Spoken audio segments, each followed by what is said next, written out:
মানুষের মধ্যে এখন সম্পদের যে অহমিকা, গরিব মানুষকে মানুষই মনে করে না, খেটে খাওয়া মানুষকে মানুষই মনে করে না।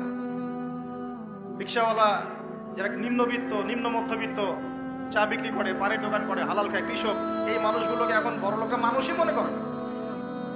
যাকাত তো দেয়ই না, যাকাত তো তার উপরে ছিল ফরজ, ওই যাকাত তো দেয়ই না যে এই খাবার তার কাছে পৌঁছাবে। উল্টা কিভাবে তাদের সম্পদ লুটে পুটে খাওয়া যায় সেই,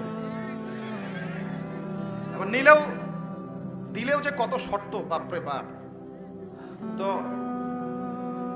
কিছুটা মনের কষ্ট থেকে বললাম কথাগুলো আর কি, যে আসলে আপনি যখন কোরআন এবং সুন্নাহর জ্ঞানী হবেন না, তখন অন্যকে সম্মান দিতে পারবেন না।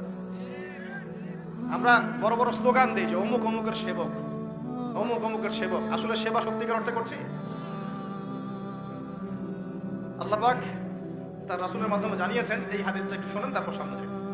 আল্লাহ পাক তার রাসূলের মাধ্যমে আমাদেরকে জানিয়েছেন, শোনো, আলা কুল্লুকুম রাঈন, তোমাদের প্রত্যেকে হচ্ছে দায়িত্বশীল, তোমাদের প্রত্যেকেই দায়িত্বশীল। কেউ পরিবারের দায়িত্বশীল, কেউ ব্যবসা প্রতিষ্ঠানের দায়িত্বশীল, কেউ তোমার চাকরির প্রতিষ্ঠানের দায়িত্বশীল, কেউ সামাজিক দায়িত্বে আছো, কেউ প্রশাসনে, কেউ পররাষ্ট্র ইত্যাদি। তোমাদের প্রত্যেকেই দায়িত্বশীল।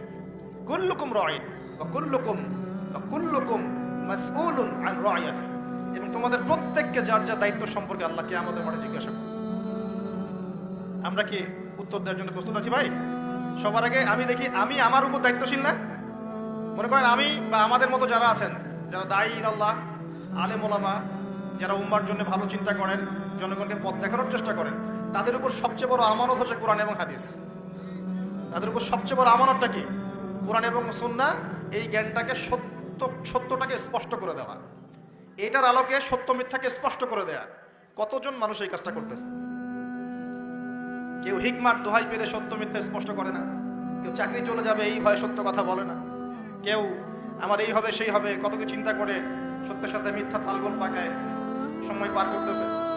ওয়াজ মাহফিল বাংলাদেশের দিন প্রচারের একটা অন্যতম প্ল্যাটফর্ম। এই সারা দেশে মনে হয় প্রতিদিন 100-200 মাহফিল হয় কি না? কিন্তু আপনি দেখবেন প্রচুর মাহফিল, অহেতুক গাল গল্প, কেচ্চা কাহিনী, টাইম নষ্ট করা। হয়তো একজন আয়োজন করেছে, ওদের টার্গেট আমি টাকা কালেকশন করব, আর বক্তাও এখানে সুযোগ নিবে, কালেকশনে এত % আমার, ঠিক আছে? তারপরে জনগণও আসবে, কেউ আসছে ভিডিও করতে, কেউ সেলফি উঠাইতে, কেউ এইটা কেউ সেইটা, ওদিকে চানাচুর খাচ্ছে, ওদিকে মেলা লাগছে, এরকম দেখেন। এক একজন এক এক উদ্দেশ্য। আসলে উদ্দেশ্য কি আমার এখানে? উদ্দেশ্য হবে আমি আল্লাহর দ্বীনের সত্য কথাগুলো কোরআন সুন্নাহর মানদণ্ডে যাচাই বাছাই করে যুগোপযোগী ভাবে জনগণের বুঝ অনুযায়ী তাদেরকে বুঝিয়ে দিয়ে আসবো কিনা? 1 নাম্বার। 2, জনগণ কি করবে? অডিয়েন্স, তারা এখানে আসবে একটা নিয়াতে, আমরা কোরআন সুন্নাহ শুনবো, কোরআন সুন্নাহর কথাগুলোকে মেলাবো, যাচাই করব, যদি কোরআন সুন্নাহর সাথে মিলে যায় আমি গ্রহণ করবো। যদি বক্তার কথা কোরআন সুন্নাহর সাথে না মেলে আমি নিব না। আমি কেন, যত বড়ই বুজুর্গ বক্তা আসুক না কেন, আলেম আসুক না কেন, কোরআন সুন্নাহর সাথে যদি তাদের কথাগুলো মিলে না যায়, সেই কথা কখনোই আপনি গ্রহণ করবেন? কখনো কখনো কেউ অজ্ঞতাবশত এমন কথা বলতে পারে যেটা কোরআন সুন্নাহয় নাই। এটা যদি অজ্ঞতাবশত হয়, তাহলে সে জ্ঞান অর্জন করলে আপনাকে শুধরে দিবে ইচ্ছা। আর যদি কেউ ইচ্ছা করে এগুলো করে, তাহলে আপনার উপর দায়িত্ব হচ্ছে কোরআন সুন্নাহর মানদণ্ডে যাচাই করে তার কথা গ্রহণ করা। এই কাজটাই বা কয়জন করে? শ্রোতাদের মধ্যে অনেকে আসছি বক্তাকে একবার দেখবো, চলে যাবো। কেউ আসছে সেলফি উঠা, কেউ মোবাইলে ছবি তুলবে, কেউ ভিডিও করবে। প্রতিটা কাজের উদ্দেশ্য কি? আমাদের দ্বীনি কাজের উদ্দেশ্য হবে এই কাজগুলোর ওসিলায় পরকালে আল্লাহর নাজাত যেন পাই ইনশাআল্লাহ, এবং দুনিয়াতে আল্লাহর দ্বীন যেন এগিয়ে যায়, উপকৃত হয়।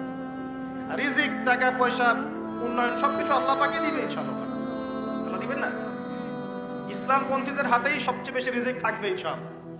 ইসলামপন্থীদের হাতেই সবচেয়ে বেশি সচ্ছলতা থাকবে ইনশাআল্লাহ। আর আগামীতে যে দিন আসতে যাচ্ছে, যে অর্থনৈতিক সংকটময় বিশ্ব আসতে যাচ্ছে, এই সময় যে কোরআন সুন্নাহর আলোকে ইকোনমিক্স ঢেলে সাজাবে, সেই পার পাবে, অন্য কেউ পার পাবে না। বিশ্বাস করছেন না? দেখে নিয়ে যাকাত যদি এখনো চালু না হয়, তাহলে গরিব মানুষের পেটে এবার লাথি মারা হবে সামনে। দেখে নিয়ে যাকাত চালু করতে হবে। খালি কোটি কোটি টাকা প্রতি মাসে মাসে কামাই করবো, যাকাত দিব না, এটা বাদ দিয়ে দেন। যাকাত যে দিবে না সেও বিপদে পড়বে, যাকাত যাকে দেয়া হবে না তারও অর্থনৈতিক মন্দা শুরু হয়ে যাবে।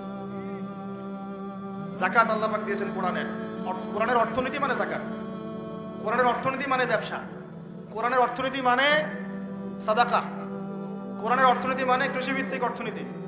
এই পুরো বিষয়গুলোর মধ্যে সারা বিশ্বের অর্থনীতি পড়ে যায়।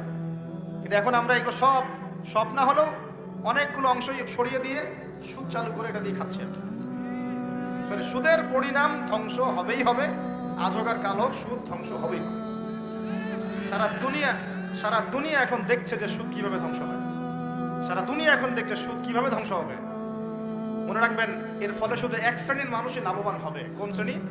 যারা বুর্জোয়া শ্রেণী, যারা পুঁজিবাদী শ্রেণী, যারা ধনিক শ্রেণী, যাদের হাতে সম্পত্তি কুণ্ঠিগত থাকবে, এরা হয়তো পার পেয়ে যাবে দুনিয়াতে। কিন্তু মধ্যবিত্ত শ্রেণী আর নিম্ন মধ্যবিত্ত শ্রেণীর জীবনে এমন দুর্ভোগ নেমে আসবে সামনে, দেখে নিয়ে আর কি হয়। সুদের পরিণতি হচ্ছে ধ্বংস। সুদের পরিণতি মানেই ধ্বংস। সুদ যখন চালু হবে তখন আল্লাহ পাক কোরআনে বলছেন, ও যে ব্যক্তি সুদ খেলো সে যেন আমার এবং আমার নবীর সাথে যুদ্ধ করলো। আর এটা বলি তাহলে বুঝবেন, সূরা বাকারায় 200 সম্ভবত 79-80 এই আয়াতগুলোর দিকে আছে, 79-81। আল্লাহ পাক বলছেন, ইয়া আইয়ুহাল্লাযীনা আমানু, হে মুমিনগণ, ইত্তাকুল্লাহ, তোমরা আল্লাহকে ভয় করো। আল্লাহর কথা সহজ না? তোমরা আল্লাহকে ভয় করো। ওয়াযারু মা বাকিয়া মিনার রিবা, সুদ ছেড়ে দাও। সুদের অবশিষ্ট অংশ ছেড়ে দাও, মানে সুদ ছেড়ে দাও। ওয়া ইল্লাম তাফআলু, যদি তোমরা সুদ না ছাড়ো, ফাআযানু বিহারবিন মিনাল্লাহি ওয়া রাসূলিহি, তাহলে আল্লাহ এবং তার রাসূলের সাথে যুদ্ধের ঘোষণা শুনে রাখো।